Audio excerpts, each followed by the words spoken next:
Yes, good morning, my dear students. Students, this is your science class. I Vivek, your science teacher, comes again with revision of chapter number 9. Students, as you know that our PA second exam will be held very shortly, so that for that preparation we have revised chapter number 9, 10, 11 and 12. That is, today we have revised chapter number 9. Name of chapter: Respiration, the breath of life. Now students, let's start.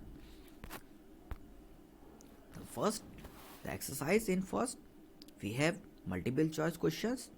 First question is that in the body of the living organism, energy from the food is released by the process of, बेटा body में जो food खाएंगे वहाँ से energy जब release होगी तो कौन सा प्रोसेस वहाँ पर लगता है? That was respiration.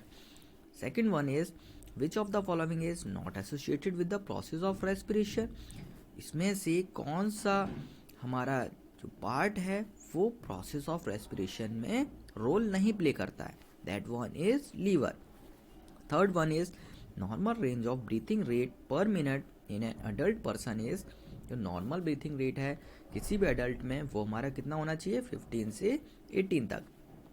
Next, the site of the oxygen of gases with the lungs is.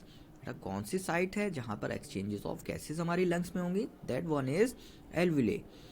Gills are the respiratory organs in. बेटा गिल्स है वो हमारा कहाँ पर पाया जाएगा? फर्स्ट वन इज, जैसा आप लोगों को मालूम है, फिश में होता है. फिश के अलावा पाया जाएगा टेडपोल में. Okay. Next is which components of air is absorbed by the blood from the air. Air से कौन सा हमारा कंपोनेंट्स है जो ब्लड में मिक्स होगा? तो दैट वन इज ऑक्सीजन है. सभी को मालूम ऑक्सीजन लेंगे. And excelled air in man contains मोर. बेटा जो एक्सेल्ड, जो हम एक्सेल सांस जब छोड़ेंगे बाहर तो उसमें हमारी एयर में उसमें कौन सा एयर ज़्यादा पाया जाएगा? That was carbon dioxide.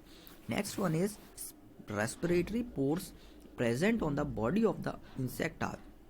जो रेस्पिरेटरी पोर जिससे रेस्पिरेशन करेंगे इंसेक्ट, वो हमारे क्या कहलाएंगे? That was spiracles. Next one is the animal capable of breathing through the lungs and also through its moist skin is. कौन सा एनिमल है जो अपनी मॉइस्ट स्किन से ब्रीथिंग कर पाता है? तो दैट वन इज फ्रॉग. ये लंग से भी कर पाएगा और अपनी स्किन से भी कर पाएगा. Next, 10th is during anaerobic respiration in a mixture of sugar east which of the following is not produced. अब एनारोबिक रेस्पिरेशन के टाइम पे mixture of sugar and east है वो कौन सा प्रोड्यूस नहीं करेगा?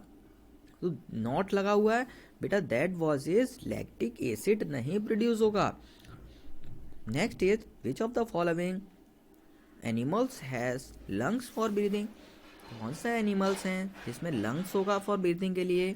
तो बेटा जो नीचे दिए गए ऑप्शन है इनमें हमारा कौन हो जाएगा? फ्रॉग हो जाएगा. Right. Now next 12th the animal which breathe through its moist skin. Animal जो अपने मॉइस्ट स्किन से ब्रेथ कर सकता है, दैट वॉज अनदर. कौन है? Earthworm. The earth organism which survives on food without using air. कौन है जिसको एयर की ज़रूरत ही नहीं है, ऑक्सीजन की ज़रूरत ही नहीं है अपनी सर्वाइव के लिए? तो दैट वॉज ईस्ट. ये ईस्ट क्या करेगा बेटा? एनारोबिक रेस्पिरेशन करने में हेल्पफुल है. Which of the following animals has red blood cells haemoglobin as a part of blood. किसमें हमारा होगा? दैट वॉज फ्रॉग में, क्योंकि यही ऑप्शन बेस्ट है. फिर now the match of the following. First one is the pores of lower surface of leaf पे हमारा लोअर सरफेस लीफ के जो डाउन साइड में कौन सा हमारे पोर्स होंगे उसको क्या कहेंगे? Stomata. The pores on the lateral sides of a body of an insects की लेटरल साइड में हमारे पोर्स होंगे उनको क्या बोला जाएगा? उनको कहेंगे स्पाइरकल्स. कट्स और ओपनिंग ऑन ए बार्क और कॉफी ट्री, तो वहां पर जो कट्स होंगे उनको बोलते हैं lenticels. Next one is the substance on leaves which traps sunlight energy. ऐसे सब्सटेंसेस जहाँ पर सनलाइट को एब्जॉर्ब कर पाएंगे। कौन से ऐसे सब्सटेंसेस है? दैट वाज क्लोरोफिल, जो प्लांट्स में प्रेजेंट होगा। फिर next one is yeast respires anaerobically to produce. Yeast जो है वो एनर्बेकली क्या प्रोड्यूस करेगा? दैट वाज एल्कोहल, क्योंकि एल्कोहल बनाने में काम आता है। Next one is give one word answer. अब यहाँ पर बात करेंगे। The first is the process of oxidation of food within the living cells with the release of energy, उसको कहेंगे cellular respiration. Air tubes in the body of an insect, that was spiracles, इनको कहेंगे। Air tubes जो body के insects में होंगे उनको spiracles बोला जाएगा। Air sacs in a man, lungs of a man, man में हमारे पाए जाने वाले सैक्स क्या है? Alveoli, the flexible sheet of a muscles at a floor of the chest cavity which helps in deep breathing. बेटा जो फ्लेक्सिबल शीट हमारे जो चेस्ट में पाया जाएगा, जो लंग्स को बड़ा प्रोटेक्ट करती है, that was diaphragm. The next one is the bony structure surrounding the chest of cavity. तो बोनी स्ट्रक्चर है जो चेस्ट में, हमारे चेस्ट कैविटी में पाया जाएगा, दैट उसका नाम क्या है? Sternum. Next fill in the blanks की बात करेंगे तो यहाँ पर पहला फिल इन द ब्लैंक्स में हमारे फोटोसिंथेसिस की प्रोसेस दे दी गई है, इक्वेशन दे दी गई है। यहाँ पर carbon dioxide, water plus sunlight होना चाहिए, जो कि बना देगा food, water vapour and oxygen. अगले नेक्स्ट है रेस्पिरेशन का दे दिया बेटा, फूड प्लस ऑक्सीजन मिलेगा तो कार्बन डाइऑक्साइड, वाटर वेपर और प्लस में क्या निकल जाएगा? Energy. Yeast on being added to sugar solution respires anaerobically to produce. जब ईस्ट है वो हमारा शुगर के साथ एडेड होगा, रेस्पायर एनर्बेकली करेगा तो क्या बनाएगा? Ethyl alcohol.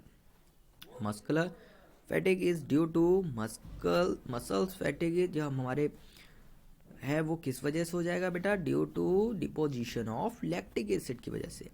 Respiration in man in completed into 2 stages, the breathing and the respiration. Breathing और रेस्पिरेशन की वजह से। Haemoglobin is bright red when it is rich in, that was oxygen. Oxygen हमारा इसकी वजह से ही ब्राइट रेड दिखता है।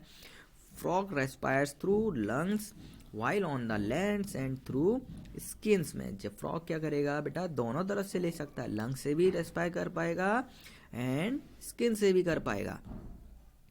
फिर haemoglobin is bluish red when it is rich इन, जब ब्लूइश दिखाई देगा तो यानी उसके अंदर क्या प्रोड्यूस हो गया है? Carbon dioxide. Students, these are the exercises of chapter number 9।